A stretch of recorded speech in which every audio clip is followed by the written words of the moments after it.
¿Qué tal? Bienvenidos. Vamos ahora con una nueva unidad, la unidad 4. Esta unidad se denomina la formación de la doctrina cristológica en los primeros siglos de la Iglesia. Y bueno, es muy importante que ustedes, los alumnos, estudien bien todos los conceptos que después la Iglesia va a usar y que puede llegar a profundizar y que vamos a profundizar en las clases están aquí. Se ha definido en los primeros 4, 5, 6 siglos de la Iglesia. No hay un progreso cristológico profundo ni ninguna definición importante más allá de estos primeros 6, 7 siglos. Así que a estudiar muy bien esta unidad 4, la formación de la doctrina cristológica en los primeros siglos de la Iglesia. Vamos ahora con el punto A.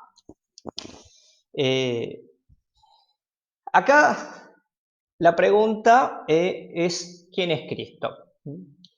En primer lugar, tenemos que darnos cuenta que los apóstoles tenían una clara convicción de quién era Jesús, pero no se preguntaban sobre su ontología, sobre su constitución ontológica. La novedad, el entusiasmo por el Evangelio, es decir, lo soteriológico, polarizaba todo lo demás. Lo tenían, su concepto ontológico, pero no de un modo reflejo. Por lo tanto, el conocimiento y precisar los términos fue algo que progresó solamente a costa de las controversias. Es decir, cada vez que había una controversia, una herejía, alguien que negaba algo que la Iglesia sostenía de un modo pacífico, constante, durante mucho tiempo, se ve la necesidad de aclarar. Cuando las cosas están, no pasa nada. Cuando alguien te las pone en discusión, hay que aclarar y es ahí donde van surgiendo profundizaciones, nuevos elementos y sobre todo nuevos lenguajes. No ya el lenguaje inmediato de la predicación, de la evangelización, sino el lenguaje de la teología. Decimos que la pregunta inicial es, ¿quién es Cristo? Porque también afecta a la soteriología. ¿Quién es Cristo? ¿Es un hombre con carne real? ¿Es verdaderamente Dios? ¿De qué modo es Dios? ¿Tiene la misma naturaleza del Padre? ¿Es una especie de superángel? ¿Es divino? ¿Medio divino? ¿No es divino?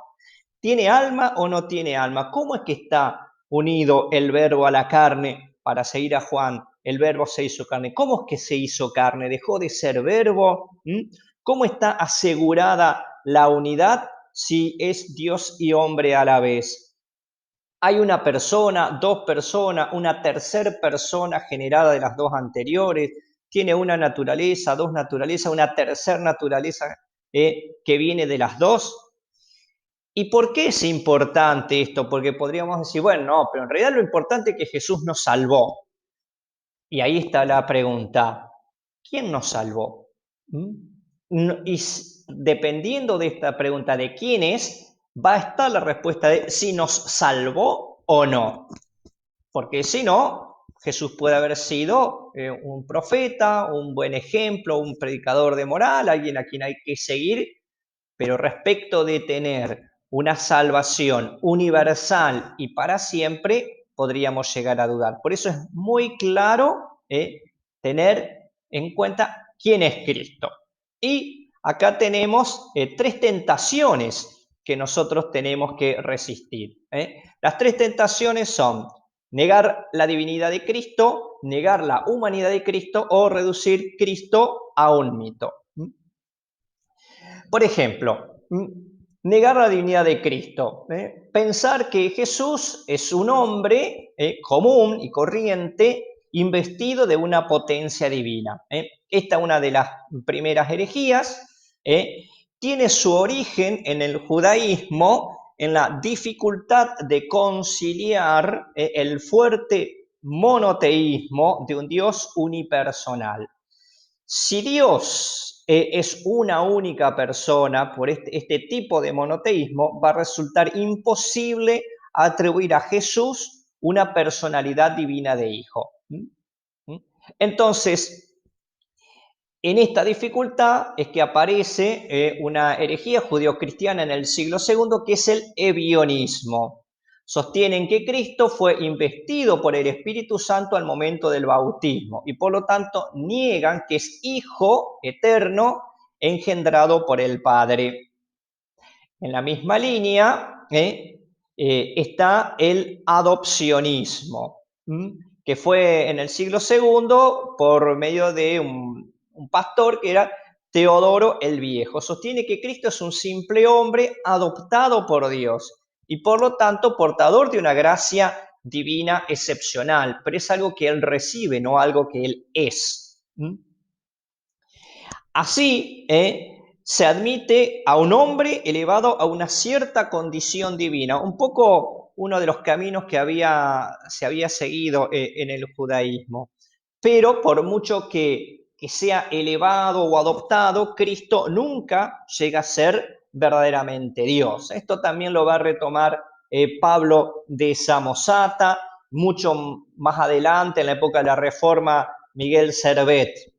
Y este modo de pensar llega también hasta nuestros días. Si le preguntamos a mucha gente, de los que no son muy creyentes o no creyentes, o incluso gente que es creyente, y resulta muy difícil conciliar una idea de Dios que no respeta lo revelado, pero que es una idea de un Dios absolutamente trascendente y único, con un hombre de carne y hueso. Entonces piensan que Jesús es hijo de Dios, pero por alguna gracia, algún don, alguna energía, pero nunca va a estar al mismo nivel de Dios. Por tanto, aún hoy se ve en esto que mucha gente piensa es un hombre común y corriente que estaba muy espiritual, muy unido a Dios, privilegiado, pero no es estrictamente hablando Dios. Bueno, esta es una de las primeras tentaciones heréticas, negar la divinidad de Cristo.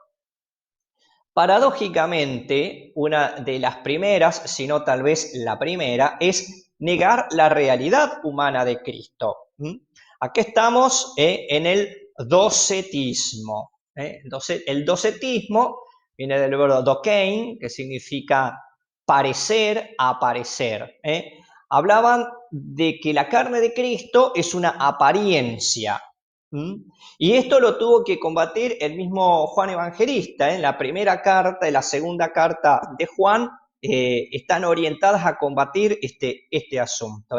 No reconocer estrictamente a Jesús venido en la carne. Y también acá por una idea exagerada de la trascendencia divina, que impide a Dios vivir en una carne real. Entonces, esta herejía, el docetismo, influido por el dualismo, contrapone la materia al espíritu y por lo tanto lo material es malo, la carne es mala. Solo la apariencia, solo hay apariencia de lo corporal. Por ejemplo, Marción dice que el Hijo de Dios no nace humanamente, sino que ella aparece de grande con un cuerpo ficticio. Los valentinianos dicen que la carne de Cristo es celeste y espiritual, por eso no nació de María, pasó a través de María. Y Basílides afirma que la pasión de Cristo es aparente, que Cristo no murió realmente y que en su lugar puso a Simón de Cirene. Entonces, se ve esta dificultad. ¿Cómo compatibilizar la trascendencia de Dios con el dato de la Escritura, que es que se hizo carne? Entonces, resolverlo a través de la apariencia o de la ficción tira más hacia lo legendario, hacia un Dios caprichoso que sacrifica a otros en favor del modo en que quiera aparecer.